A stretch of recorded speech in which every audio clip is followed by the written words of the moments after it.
6 மாவட்டங்கள்ல கனமழை பொறுத்தவரைக்கும் காத்திருக்கு. எந்தெந்த மாவட்டத்தில் கனமழை பெய்யும் அப்படிங்கிறத பார்க்கலாம். நண்பர்களே, நீங்க மறக்காம ஒரு லைக் பண்ணுங்க. சப்ஸ்கிரைப் பண்ணி தொடர்ந்து சப்போர்ட் பண்ணுங்க. துல்லியமான வானிலை அறிக்கையும் பெற்றுக்கொள்ளுங்க. எந்தெந்த மாவட்டங்கள் கனமழை கிடைக்கும்? எந்தெந்த மாவட்டங்களில் மிதமான மழைக்கான வாய்ப்பு இருக்கு? எங்கெல்லாம் மழையே பெய்யாது? எங்க மட்டும் லேசான மழை இருக்கு? அப்படிங்கிற முழு தகவலையும் இந்த வானிலை அறிக்கையில் நம்ம கொடுத்துருக்குறோம். ஏன்னா மழை தீவிரம் குறைஞ்சி போச்சு, அடுத்து எப்போங்க மழை வரப்போகுது அப்படின்னு நிறைய பேர் கேட்க ஆரம்பிச்சிட்டிங்க. அதுக்காக தான் உங்களுக்கு இந்த வானிலை அறிக்கை இப்போ நம்ம கொடுத்துருக்குறோம். கடைசி வரை கேளுங்க. எல்லா மாவட்டத்தை பற்றி நம்ம பேசியிருக்கிறோம். எந்தெந்த மாவட்டங்கள் மழைக்கான வாய்ப்பு இருக்குது அப்படிங்கிறதையும் முழுமையாக நம்ம பார்க்க போகிறோம். அதனால் வடகிழக்கு பருவமழையும் சீக்கிரமாக நமக்கு தொடங்க போகுது அடுத்த மாதத்தில். குறிப்பாக இந்த அக்டோபர் மாதங்கள், செப்டம்பர் இன்னும் ஒரு மாதம் தான் இருக்குது. இந்த செப்டம்பர் மாதம் முடிஞ்சிருச்சுன்னா அதுக்கப்புறம் நமக்கு வடகிழக்கு பருவமழை தான். வடகிழக்கு பருவமழையில் எத்தனை புயல் சின்னங்கள், எத்தனை தாழ்வு பகுதிகள் உருவாகும் அப்படிங்கிறதையும் கண்டிப்பாக நம்ம சொல்கிறோம் நண்பர்களே. அதனால் சப்ஸ்கிரைப் பண்ணி தொடர்ந்து சப்போர்ட் பண்ணுங்கள், லைக் பண்ணி பாருங்கள். தமிழகத்தில் மீண்டும் சில மாவட்டங்கள், அதாவது சில மாவட்டங்கள்னா ஒரு 6லேருந்து 8 மாவட்டங்கள் வரைக்கும், அதனால் ஒரு 6லேருந்து 8 மாவட்டங்கள் வரைக்கும் பரவலாக மிதமானதுலேருந்து கனமழை அப்படிங்கிறத எதிர்பார்க்கலாம். அப்போது அந்த 6 மாவட்டங்கள் என்னென்ன அப்படிங்கிறத மிக முழுமையாக நம்ம பார்க்கலாம். நாள் முழுவதும் கனமழைங்கிறது கிடையாது. அதை முதல்ல தெளிவாக தெரிஞ்சுக்கோங்க. தமிழ்நாட்டில் எந்த ஒரு மாவட்டத்திலும் 24 மணி நேரமும் மழை வருமானு கேட்குறீங்க. அப்படிலாம் நமக்கு இப்போதைய வரைக்கும் மேற்கு தொடர்ச்சியில் கூட அதுக்கான வாய்ப்பு இல்லை. தமிழ்நாடு முழுவதும் சென்னை முதல் கன்னியாகுமரி வரை இருக்கக்கூடிய எல்லா மாவட்டங்களிலும் 24 ஹவர்ஸ் ரெயின்ஃபால் அப்படின்னு கண்டிப்பாக வரப்போகிறது இல்லை. அதில் உறுதியாக இருங்க. சரி, அப்போ எவ்வளோ நேரம் மழை வரும், எங்கெல்லாம் மழை வரும் அப்படிங்கிறத இப்போ பார்க்கலாம். வட தமிழக கடலோர மாவட்டங்கள், வட தமிழக கடலோர மாவட்டங்கள்னா என்னென்ன பகுதிகள்? ஏற்கனவே நம்ம பலமுறை சொல்லியிருக்கிறோம். சென்னை, திருவள்ளூர், காஞ்சிபுரம், செங்கல்பட்டு, இந்த கேடிசிசின்னு சொல்லக்கூடிய வட தமிழக கடலோர பகுதி ஒட்டி இருக்கக்கூடிய இந்த 4 மாவட்டங்களில் மிதமானதுலேருந்து கனமழை வரைக்கும் எதிர்பார்க்கலாம். பகலில் நல்லா வெயில் அடிக்குதுங்க. சென்னையில் ஒன்றும் பெருசாக மழையே வரமாட்டேங்குது, திருவள்ளூரில் மழை இல்லை, காஞ்சிபுரத்தில் மழை இல்லை, செங்கல்பட்டில் மழை இல்லைன்னு மட்டும் அஜாக்கிரதையாக விட்டுறாதீங்க.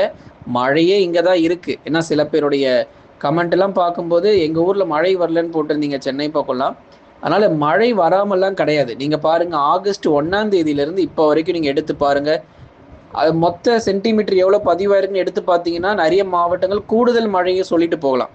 சராசரியாக பெய்ய வேண்டிய மழையை விட கூடுதல் மழையெல்லாம் நிறைய மாவட்டங்களில் பதிவாயிருக்கு. அதெல்லாம் நம்ம சொல்லணும்னா நேரம் போதாது.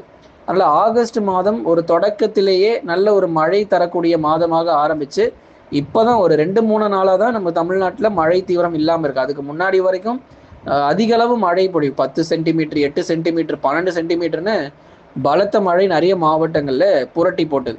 சரி, வரும் நாட்களில் சென்னை, திருவள்ளூர், காஞ்சிபுரம் மற்றும் செங்கல்பட்டு மாவட்டங்களில் பரவலாக மிதமான மழை தொடர வாய்ப்பு இருக்குது. எப்போன்னு கேட்குறீங்களா? நள்ளிரவு நேரங்கள், அதிகாலை நேரங்களில் நீங்கள் மழை எதிர்பாருங்க. சில நேரங்களில் இரவு நேரங்களில் கூட நமக்கு மழை வரலாம். சென்னை பகுதிகளில் சாரல் மழை, மிதமான மழையாக இருக்கும். அதிகாலையில் கூட மழை கண்டிப்பாக வரப்போகுது. உஷாராக இருந்துக்கோங்க. வட தமிழக கடலோர மாவட்டங்கள் சென்னை, திருவள்ளூர், காஞ்சிபுரம், செங்கல்பட்டு, இங்கே மிதமான மழையும், கடலூர், விழுப்புரம், புதுச்சேரி மற்றும் காரைக்கால், கள்ளக்குறிச்சி இங்கெல்லாம் லேசான மழைக்கான வாய்ப்பும் எதிர்பார்க்கிறோம். இப்போ எல்லா மாவட்டத்தை பற்றி தான் சொல்லிக்கிட்டு இருக்கோம். எங்கள் மாவட்டத்தை சொல்லவே இல்லைன்னு மட்டும் சொல்லாதீங்க. கடைசி வரை வானிலை அறிக்கை கேளுங்க. வேலூர், திருப்பத்தூர், ராணிப்பேட்டை, திருவண்ணாமலை இங்கெல்லாம் லேசான மழை அல்லது மிதமான மழை இனி வரும் நாட்கள் இருக்கும். மழையே பெய்யாமலாம் இருக்க போகிறதில்ல, கண்டிப்பாக மழை வரும், நம்பிக்கையோடு இருங்க. மிதமான மழை தொடரப்போகுது. அதை ஏற்கனவே சொன்ன மாதிரி நாள் முழுவதும் மழை எதிர்பார்த்துடாதீங்க. ஒரு 15 நிமிஷத்துலேருந்து ஒரு 45 நிமிஷம் வரைக்கும் தான், அவ்வளோதான். ரொம்ப நேரம்லாம் மழை கிடையாது, கொஞ்ச நேரம் தான். ஒரு அரை மணி நேரத்துலேருந்து 1 மணி நேரம் வரைக்கும் தான் மழை பெய்யும். மிதமான மழையாக மட்டும்தான் வருமே தவிர வெள்ளப்பெருக்கு ஏற்படுற மாதிரிலாம் மழை வராது. மிரட்டுற அளவுக்குலாம் மழை கிடையாது. அதனால் ஓரளவுக்கு பரவலாக லேசானதுலேருந்து மிதமான மழை வரைக்கும் எதிர்பார்த்தா போதும். அப்படிப்பட்ட ஒரு மழை வரும்போது நம்மளே அறிவிப்போம். வெள்ளப்பெருக்கு ஏற்படுற மாதிரி அல்லது ஒரு ஊரே தண்ணீரில் மூழ்கிற அளவுக்கு மழை வரும்போது நம்மளே அறிவிக்கிறோம். அது வரைக்கும் மழை தீவிரம் இல்லை. அடுத்ததாக உள் மாவட்டத்தில் இப்போ சொன்னோம் இல்லையா, வேலூர், திருப்பத்தூர், ராணிப்பேட்டைன்னு இங்கே மட்டும் பரவலாக மிதமான மழை தீவிரம் இருக்கும். திருவண்ணாமலை மாவட்டத்தில் பகுதியாக மழைக்கு வாய்ப்பு. கிருஷ்ணகிரி, தருமபுரி மாவட்டத்தில் சில இடங்களில் லேசான மழை மட்டும் பெய்யும். சேலம், கரூர், நாமக்கல், திருப்பூர் மற்றும் ஈரோடு மாவட்டத்தில் வானம் ஓரளவு மேகமூட்டமாகவும் மழைக்கான வாய்ப்பு ரொம்ப குறைவு, ரொம்ப குறைவாக இருக்குது. பெரிதளவில் மழை இல்லை அப்படின்னு தான் சொல்லி ஆகணும். லேசான மழை, சாரல் மழை வேணால் சில இடத்துல பெய்யலாமே தவிர, அதாவது எங்கே சொல்கிறோன்னா சேலம், கரூர், நாமக்கல், திருப்பூர், ஈரோடில் ஏதாச்சும் சில இடத்துல சாரல் மழை போல வரலாமே தவிர ரொம்ப அதிதீவிர மழை பொழிவு, வெள்ளப்பெருக்கு அந்த மாதிரிலாம் எதுவும் கிடையாது. ரெட் அலர்ட் கிடையாது. தமிழ்நாட்டிற்கு ரெட் அலர்ட் கொடுக்கப்பட்டு விட்டதா அப்படிலாம் கேட்குறீங்க. தமிழ்நாட்டிற்கு தற்போதைக்கு ரெட் அலர்ட் அப்படிங்கிறது கிடையாது. ரெட் அலர்ட் எப்போ தருவாங்க அப்படின்னா மிக கொடூரமான மழை பொழிவு வரும்போது தான் ரெட் அலர்ட் அப்படிங்கிறதுலாம் கொடுக்கப்படும். தற்போதைக்கு ரெட் அலர்ட்டுக்கான வாய்ப்பு நமக்கு கிடையாது. அடுத்ததாக டெல்டா மற்றும் தென் மாவட்டங்கள் பற்றி சொல்லணும்.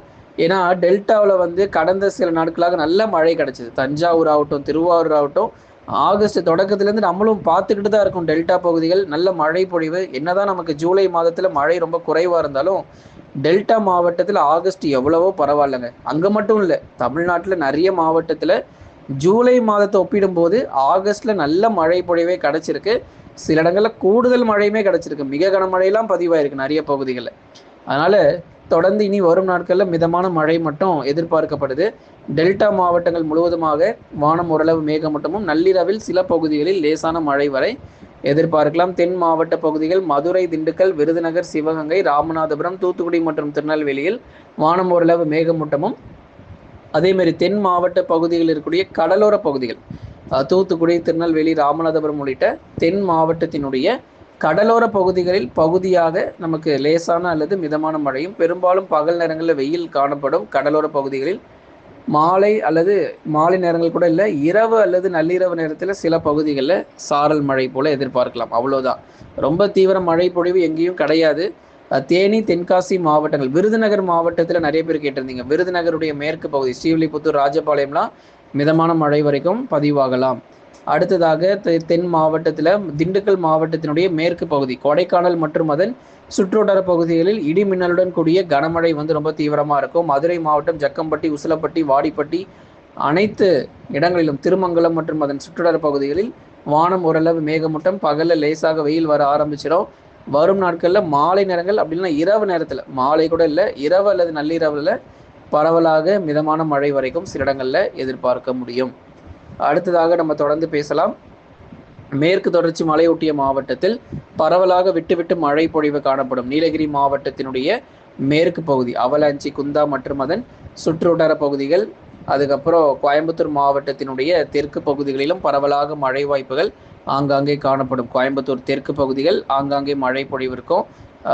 தேனி, தென்காசி மாவட்டங்கள், கன்னியாகுமரி மாவட்டங்களிலும் பெரும்பாலான பகுதிகளில் வானம் ஓரளவு மேகமூட்டமும், பகுதியாக லேசான மற்றும் மிதமான மழை வாய்ப்புகள் தொடர்ந்து நம்ம எதிர்பார்க்கலாம். ஆகவே நண்பர்களே, நீங்கள் மறக்காமல் ஒரு லைக் பண்ணுங்கள், சப்ஸ்கிரைப் பண்ணி தொடர்ந்து சப்போர்ட் பண்ணுங்கள். துல்லியமான வானிலை அறிக்கையை பெற்றுக்கொள்ளுங்கள். இனி வரக்கூடிய நாட்கள் தான் ரொம்ப ரொம்ப மிக முக்கியமாக நம்ம பார்க்கப்படுது. ஏன்னா ஆகஸ்ட் இறுதி மற்றும் செப்டம்பர் முதல் வாரத்தில் மறுபடியும் மழை வாய்ப்பெல்லாம் அதிகரிக்க போகுது. இப்போ வந்து ஏற்கனவே சொன்ன பகுதிகள், வட தமிழக கடலோர பகுதியிலையும் உள் மாவட்டங்கள், வட தமிழக உள் மாவட்டத்திலையும் சில பகுதிகளில் பகுதியாக ஆங்காங்கே லேசானது முதல் மிதமான மழை வரை எதிர்பார்க்கலாம். தமிழ்நாட்டில் பெரும்பாலான மாவட்டங்களில் கனமழை தீவிரம் குறைந்தாலும் சில மாவட்டங்களில் மழை வாய்ப்புகள் தொடர்ந்து பெய்யும் அப்படிங்கிறதுல மாற்று கருத்து இல்லை. லைக் பண்ணுங்கள், மறக்காமல் சப்ஸ்கிரைப் பண்ணி தொடர்ந்து சப்போர்ட் பண்ணுங்கள்.